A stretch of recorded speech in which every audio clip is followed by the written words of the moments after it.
आदमी भविष्य को सर्टन नहीं कर सकता कि भविष्य में क्या होने वाला है। परिस्थितियां ऐसी बदल गई, आवश्यकताएं ऐसी बदल गई कि वो प्लान बिल्कुल इम्प्रैक्टिकल हो गया। फिर हम हर तीसरे दिन कैबिनेट में उस पर लैंड यूज परिवर्तन का प्रस्ताव लेके आते हैं। वही अगर हम इसी में व्यवस्था कर लें कि हर साल या 2 साल बाद हम उस पर पुनः विचार करेंगे, देखेंगे कि किधर डेवलपमेंट हो रही है, किधर कमर्शियल हो रहा है, किधर रेजिडेंशियल हो रहा है, उसके मुताबिक अगर हम चेंज करते रहें हर साल 2 साल बाद, तो हमें बार बार ये कैबिनेट में जाके वो लैंड यूज चेंज करने का प्रस्ताव लाके स्वीकृति लेने की आवश्यकता नहीं है, क्योंकि हम रिजिड बन गए। इसलिए हम ऐसी चीजें बार बार करनी पड़ती हैं। ये तो एक बहुत ही सिंपल सी मैंने उदाहरण दी। दुनिया के हर क्षेत्र में, प्रशासन के हर क्षेत्र में इतनी ज्यादा तब्दीली आ रही है, दिन ब दिन नई प्रैक्टिसेस आ रही हैं, नई टेक्नोलॉजी आ रही है। आपका फोन है, उसका हर 3 महीने बाद नया सॉफ्टवेयर आ जाता है। इसी तरह वो हमें, क्योंकि एक हम यूज करते हैं तो वो हमारे सामने आ जाता है, जिसको हमें पता चल जाता है कि नया सॉफ्टवेयर आ गया है। ये तब्दीली हर जगह हो रही है। कुछ हमें पता चल रहा है, डेली चल जाता है। कुछ चीजों से जो हमारा पाला नहीं पड़ता, उसका हमें पता नहीं चलता। जब अचानक कई सालों बाद पता चलता है तो अचानक हम चौंका जाते हैं कि ये इतना बदल गया है। तो इसलिए ये चिंतन शिविरों की बहुत ही आवश्यकता है कि क्या हमने जो दिशा पकड़ी है वो ठीक है और किस में दिशा परिवर्तन की आवश्यकता है। अगर हम समय से दिशा नहीं बदलेंगे, समय की परिस्थितियों के मुताबिक, हम पीछे रह जाएंगे और दुनिया बहुत आगे निकल जाएगी। पीछे रहने का मतलब हमारी जीडीपी ग्रोथ भी कम होगी और भी हमारी क्षेत्रों में कम तरक्की होगी, और ये सारी चीजें बेरोजगारी और रोजगार से जुड़ी हुई हैं। जिस प्रदेश ने या जिस देश ने अपनी ग्रोथ अच्छी कर ली, वहां वो रोजगार पा जाएंगे और हमारे बच्चे बेरोजगार रह जाएंगे। एक बहुत ही महत्वपूर्ण मुद्दा है, इसलिए इसकी प्रैक्टिकलिटी भी बहुत ही इंपॉर्टेंट है। 22 साल पहले उत्तराखंड बना और 22 साल में हमने बहुत तरक्की की। मैंने 9 साल यूपी में भी सेवा की जब उत्तराखंड नहीं बना था, और आई वॉज लकी कि यूपी में रहते हुए भी 2 जिलों में मुझे काम करने का, उधम सिंह नगर और हरिद्वार में एज कलेक्टर काम करने का मौका मिला एज पार्ट ऑफ यूपी। तो उस समय भी मैंने देखा कि उत्तराखंड का यूपी का वो हिस्सा जो अब उत्तराखंड है, इसकी क्या परिस्थितियां थी। उत्तराखंड बनने का बहुत फायदा हुआ है। जो फिजिकल इंफ्रास्ट्रक्चर की बात है, विकास की बात है, जो हमने 22 साल में कर लिया है, शायद अगर उत्तराखंड नहीं होता, यूपी का हिस्सा होता, तो जे हम 50, 60 या 70 साल में भी शायद इतनी फिजिकल इंफ्रास्ट्रक्चर की डेवलपमेंट नहीं कर पाते। उस समय भी हम मीटिंग होती थी, हमारी मंडलीय मीटिंगें डिफरेंट जगह होती थी। कुमाऊं में भी, पिथौरागढ़ और बाकी जिलों में, अल्मोड़ा में मंडलीय मीटिंग होती थी। हम जाते थे और देखते थे कि विकास की बाकी यूपी के मुकाबले भी, हालांकि यूपी भी उस समय बहुत ज्यादा विकसित नहीं था 22 साल पहले, लेकिन उत्तराखंड और भी कहीं पीछे था।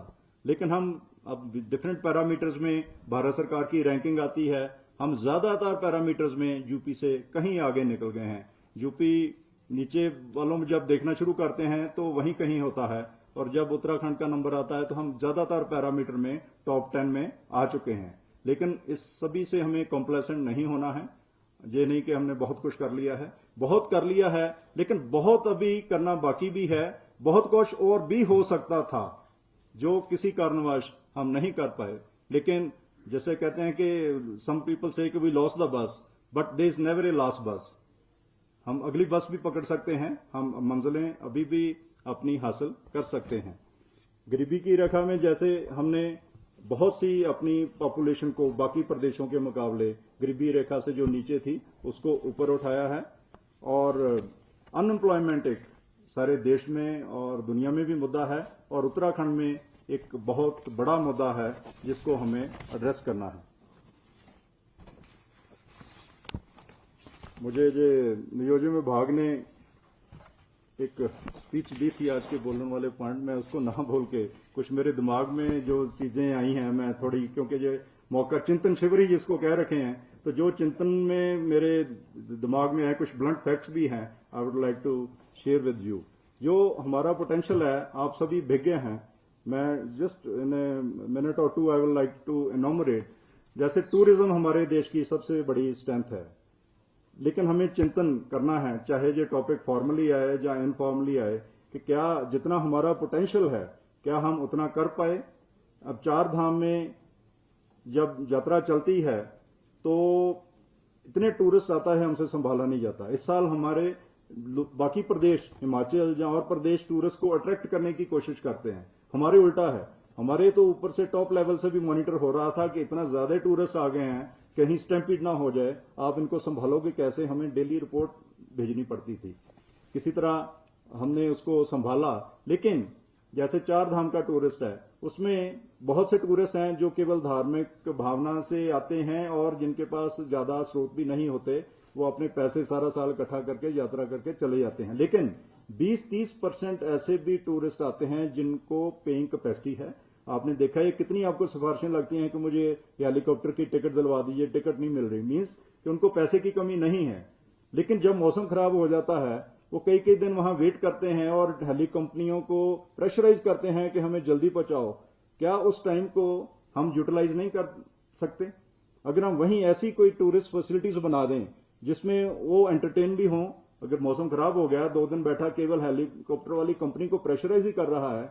If we make something, some good resort, some good entertainment for everyone, जिसमें बच्चों का भी हो, कुछ जवानों का भी हो, कुछ बुजुर्गों का भी हो, तो एक तो हमारी इकोनॉमी को बहुत बूस्ट मिलेगा। नंबर 2, वो भी उनका भी जो समय है वो प्रॉपरली यूटिलाइज हो जाएगा। हाइड्रो पावर हमारा पोटेंशियल है, everyone is aware, it's not new. कुछ एनवायरमेंटल के कारण या पास में कुछ जुडिशियल एक्टिविज्म के कारण या कुछ PALs के कारण, जो कुछ एक्चुअल सीरियस एनवायरमेंटलिस्ट हैं और कुछ केवल अखबारी एनवायरमेंटल हैं जिनको केवल हेडलाइन चाहिए। वट एवर द रीजन, हम कुछ हमारी चुनौतियां हैं, कुछ को हमने पार कर लिया है और कुछ अभी चल रहा है। ये भी एक हमारा बहुत बड़ा पोटेंशियल है। लेकिन उन सुप्रीम कोर्ट के ऑर्डर्स और MOEF के ऑर्डर के होने के बावजूद भी हमारा बहुत अभी पोटेंशियल है जिसको हमें अभी टैप करना है। हॉर्टिकल्चर, अगेन हिमाचल की एग्जांपल हमारे सामने है, लेकिन उससे भी अलावा हमारा पोटेंशियल कहीं हिमाचल से भी ज्यादा है। लेकिन मैंने देखा कि हमारा थोड़ा सा मुझे देखने का मौका मिला कि एक डिपार्टमेंट ऑफ हॉर्टिकल्चर जो कि इसको विकसित करने के लिए बनाया गया है, वही सबसे बड़ा अड़चन बन गया है हॉर्टिकल्चर की डेवलपमेंट के लिए। कुछ आप नया आइडिया लेके आइए, पहले वहां उसका विरोध करेंगे, उसको एजिटेशन करेंगे, हर एक आदमी अपना स्वार्थ देखेगा कि इस नई स्कीम में मेरे लिए क्या है। ये अपने स्वार्थ के कारण हॉर्टिकल्चर डिपार्टमेंट को इसका विकास करने की बजाय उसका विकास रोक रखा है कई सालों से। एक यही कारण है कि हम हिमाचल से भी हॉर्टिकल्चर में पीछे रह गए। ये भी हमें चिंतन करना है, इस विरोध को कैसे तोड़ा जाए, कैसे इन कर्मचारियों को, अधिकारियों को हम मोटिवेट कर सकें, कैसे उनको इस दिशा में लगा सकें कि हम इस जो पोटेंशियल है, हजारों लाखों के रोजगार का पोटेंशियल है। इतने बड़े बड़े हमारे फार्म बहुत बढ़िया लोकेशन के पड़े हुए हैं और हम देखे जा रहे हैं 22 साल से उत्तराखंड बनने के बाद भी उन्हीं को देख रहे हैं, अभी हम कर नहीं पा रहे। लाखों आदमी, लाखों बच्चे हमारे उसमें रोजगार पा सकते हैं अगर हमारी पॉलिसी ठीक हो जाए और डिपार्टमेंट का काम ठीक हो जाए। इस पे भी हमें चिंतन करना है। ईश्वर ने हमें दिया है हिमालय और उसके ऊपर इतना ग्लेशियर और बर्फ, ये सारी दुनिया पानी की जरूरत से, उसकी कमी से जूझ रही है। और एक हमारा प्रदेश है जिसको ये वाटर टावर ईश्वर ने दिया है। इसमें हमें देखना क्या है, हमें ठीक है कि डैम बनाने वाली बात एक ट्रेडिशनल है, वो भी बहुत इंपॉर्टेंट है, लेकिन उसके अलावा इतने बड़े वाटर टावर को हम कैसे यूज कर सकते हैं जिसमें केवल देश को ही नहीं, हम बाकी देशों को भी और बाकी प्रदेशों को भी इसका फायदा दे सकते हैं।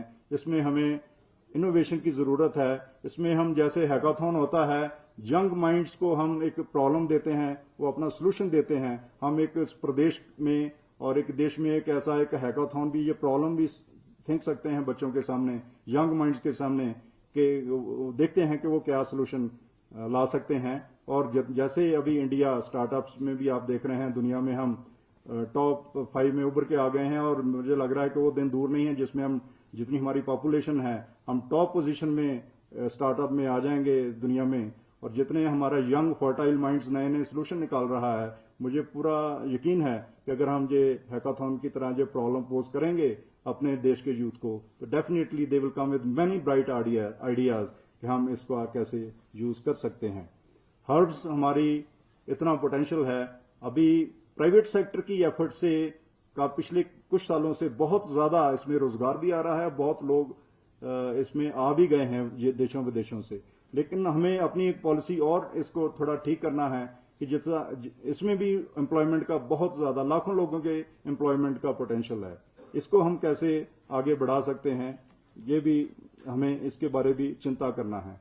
Yoga, Rishikesh already unwritten capital of the world, yoga capital of the world emerge कर चुका है।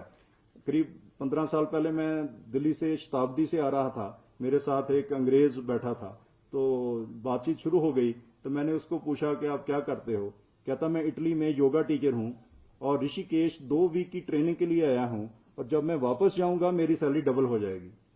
मतलब ये 15-20 साल पुरानी बात है। उस समय इतना नाम था ऋषिकेश की, ब्रांड पहले इंटरनेशनल बन चुकी है, हमारी एफर्ट के बिना बन चुकी है, और अगर हम एफर्ट करें इसके बारे और इसको हम डेफिनेटली, दुनिया सारी अब एलोपैथी से धीरे धीरे थक रही है, वेलनेस की तरफ दुनिया बढ़ रही है, और योगा और आयुर्वेदा से अच्छा दुनिया में कोई वेलनेस का सिस्टम नहीं है। तो इसलिए हमें ये बहुत बड़ी एक अपॉर्चुनिटी है जिसमें हम वर्ल्ड मार्केट कैप्चर कर सकते हैं। ऋषिकेश और सारे उत्तराखंड का जो आपका क्लाइमेट इतना बढ़िया है, केरला में इतनी गर्मी है फिर भी वहां योगा और कहां आगे निकल गए, और हमारे तो क्लाइमेट ही इतना अच्छा है, वो एसी चला चला के अपना योगा सेंटर चला रहे हैं। हमें तो साल के 10 महीने एसी की जरूरत ही नहीं, नेचुरल एयर कंडीशन ईश्वर ने दिया है। हमें इसको एक्सप्लॉइट करना है, इसको कैप्चर करना है, इस पोटेंशियल को रियलाइज करना है। फॉरेस्ट हमारा 70% से ज्यादा है। ट्रेडिशनल तरीके से हम एक धारणा बन गई है कि ये हमारी एक कंस्ट्रेंट है, लेकिन हम सभी अपने आप को बहुत इंटेलिजेंट समझते हैं। अगर हम इंटेलिजेंट हैं तो इस कंस्ट्रेंट को कैसे अपॉर्चुनिटी में हम इसको कन्वर्ट कर सकते हैं, ये इसके बारे भी हमें चिंतन करना है। एक नई अपॉर्चुनिटी अभी इमर्ज होके आई है। अभी पिछले 15 दिन दिल्ली में पोल्यूशन इतनी हो गई थी कि लोग भाग रहे थे। एक रिटायर्ड आईएएस ऑफिसर यहाँ आनंदवर्धन भी थे उसमें, जो high level committee urban affair की बनी हुई है, मिस्टर केशव वर्मा गुजरात काडर के यहाँ आए, और वो अर्बन डेवलपमेंट की गवर्नमेंट ऑफ इंडिया ने हाई लेवल कमेटी बनाई, उसके चेयरमैन है। और हमारी 2-3 दिन मीटिंग हो गई और 5वें दिन फिर उनका फोन आया, तो मैं क्या आप तो जाने वाले थे, कह रहे हो दिल्ली के गैस चैम्बर मैं नहीं जाना चाहता, तो मैं देहरादून ही रहूंगा। ये मतलब दिखाता है कि लोग कितने परेशान हैं। और नई अपॉर्चुनिटी ये है कि Dehradun is practically now part और going to be in years time part of NCR. आज किलोमीटर की दूरी कोई नहीं जानता, आज लोग ट्रेवल टाइम गिनते हैं कि, और अगर नई सड़क जो बन रही है आपकी एक्सप्रेसवे, आप 2 घंटे में अक्षरधाम से देहरादून पहुंचेंगे। मैं बार बार कहता हूं, आज रिपीट कर रहा हूं कि अगर आपने शाम को दिल्ली एयरपोर्ट से गाजियाबाद के पास कहीं साहिबाबाद तरफ जाना हो तो 2 घंटे से ज्यादा लगते हैं, और अगर आप दिल्ली से देहरादून 2 घंटे में पहुंच रहे हैं तो इट्स प्रैक्टिकली एनसीआर का पार्ट है। और सारी दुनिया एनसीआर वाली पोल्यूशन में और कंजेशन से इतनी परेशान है, वहां की ट्रैफिक से, वहां की पोल्यूशन से। हर एक आदमी उसका छुटकारा चाहता है, और जो भी आदमी अफोर्ड कर सकता है। अभी भी लोग देहरादून में जब से ये सड़क की बात चली है, बहुत से डेवलपर ने यहां जमीन खरीदनी शुरू कर दी है। हर एक आदमी कह रहा है कि मैं एक कमरा ले लूं, या मैं वर्क फ्रॉम होम का एक कल्चर आ गया है। कोई दूरी आजकल मैटर नहीं करती, अगर वर्क फ्रॉम होम चलना है या वर्क फ्रॉम एनीवेयर चलना है। This is a great opportunity for us. अगर हम देहरादून को एक इसका मास्टर प्लान कुछ और अच्छा कर लें, एक इसमें इतना टाउनशिप इसके आसपास कोई नया ऐसा बना दें जो इंटरनेशनल स्टैंडर्ड का हो, तो दिल्ली का कोई आदमी नहीं है जो यहाँ एक मकान लेके ना रहना चाहे, जो हमारी जीडीपी को ऐड करेगा, जहां कंज्यूम करेगा, हमें जो भी खर्चेगा, जीएसटी हमारी आएगी, हमारे प्रदेश की इकोनॉमी बढ़ेगी। This is a great opportunity. Practically Dehradun भी is going to be part of NCR. तो क्या हम उतनी अच्छी क्वालिटी ऑफ लिविंग ऑफर कर सकते हैं कि दिल्ली के जो भी लोग अफोर्ड कर सकते हैं वो सभी एक अपना घर देहरादून में बनाएं। This is really a great opportunity.